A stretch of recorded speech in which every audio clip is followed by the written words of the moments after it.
question that I see a lot for people trying to get into cybersecurity is, what is the most important thing that I need to learn in order to be successful?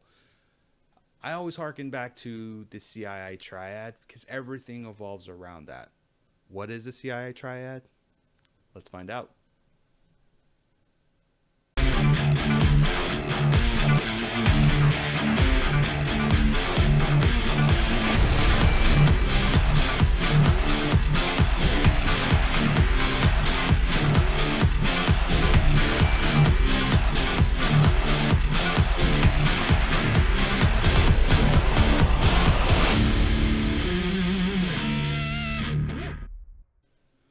So when I think of the CIA Triad, I think of it as the principal foundation of cybersecurity.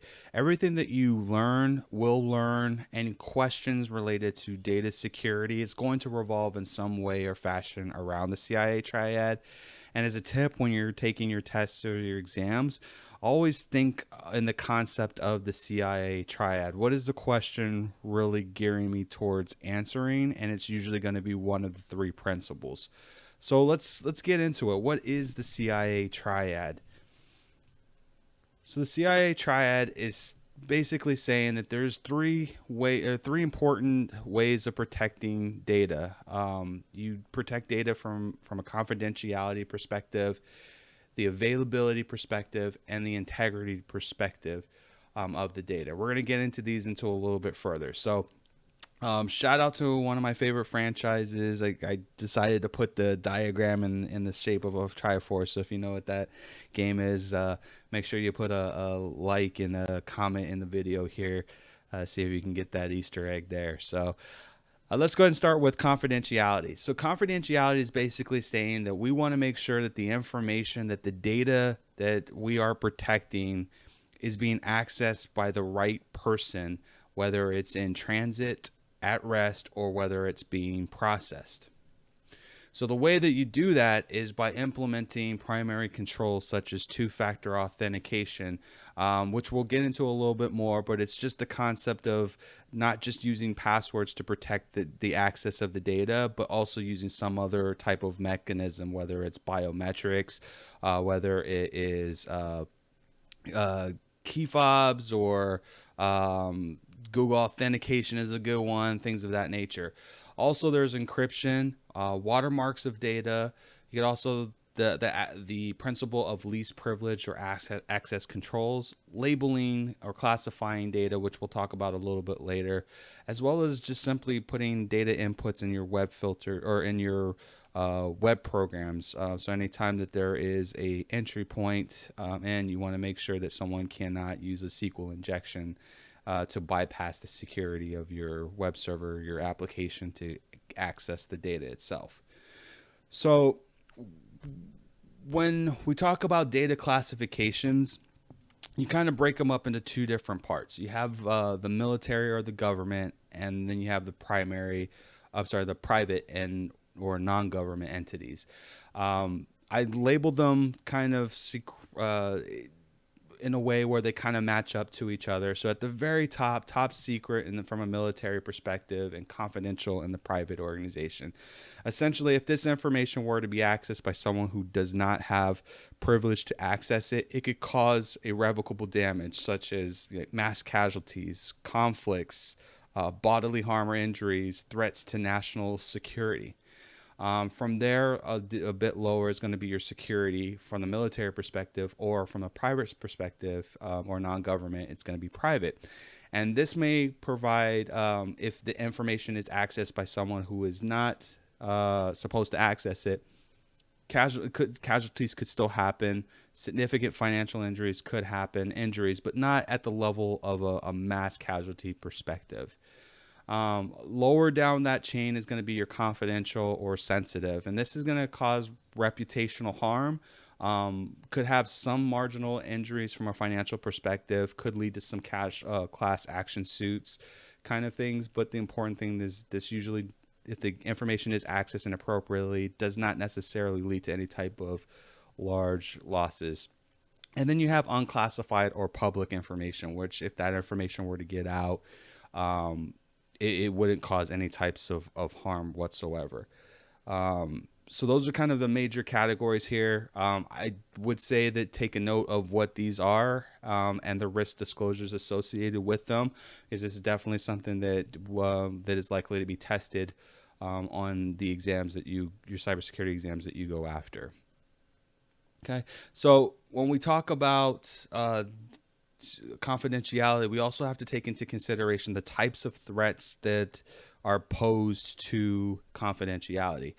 And some of the main threats, and you may see a common thread as we go through some of the other ones, but you see human error is kind of at the top.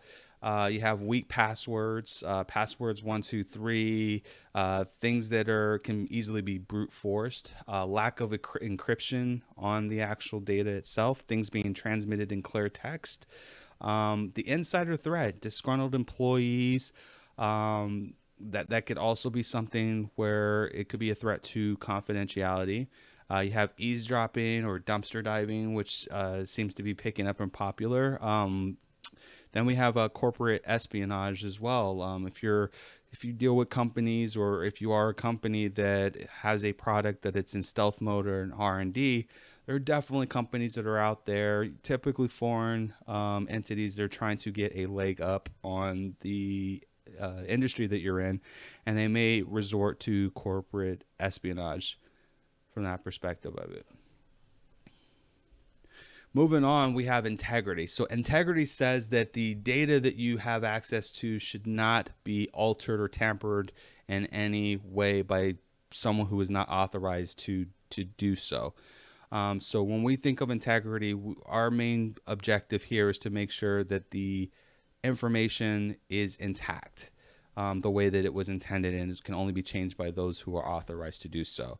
Some of the primary controls of doing this is hashing, auditing, file permissions, making sure that the people who have read-write access are appropriately assigned. Data input is also data input validation, although it was under confidentiality, can also be under integrity as well, and message digest, mainly from an email and perspective. So what are the threats to integrity? Well, data diddling is a good one. You don't see too many of those in the news, but it does exist. We'll go in a later topic to talk about data diddling. Human error seems like this is a repeat. Ransomware is also something that it's definitely picked up in the last 5 years, right? The ability to have malware installed on a machine or host and lock up the information or the data, and require some type of payment for it. Weak passwords is also something that can lead to an integrity issue, vulnerability in software, as well as insider threats. And the last one is going to be availability. Now, availability is special. So availability is saying that the information or the data that you have is able to be accessed by the authorized person when they are asking for access to it. So some of the things that protect from for availability are things like firewalls, interruptible power supplies or UPSs, load balancers on web servers. And I can't stress this enough. This is why I put it 3 times. Backups, backups, backups. You must have backups. Okay. Some of the threats to availability is going to be human error. We've seen instances in the last couple of years where an engineer made a mistake or did something that they weren't supposed to, or did not follow the change process, and it caused web servers to go down across the country and even globally for a couple hours. Power outages, storms, natural disasters. Ransomware is another repeat one that is a threat to availability. DDoS attacks is probably going to be the one that's the most common. Again, DDoS is something that we'll talk about a little bit further down the road, but it's essentially having everyone or a threat actor being able to send a lot of communications to the website or to your website, overwhelming it to the point where it shuts down the resources, the availability. And then insider threat would be, again, another repeat offender. Although we had controls listed in confidentiality, integrity, and availability, it's important to know that we can't just rely on technical controls to protect our data. There are also other things that come into mind, as well as like administrative controls and physical controls.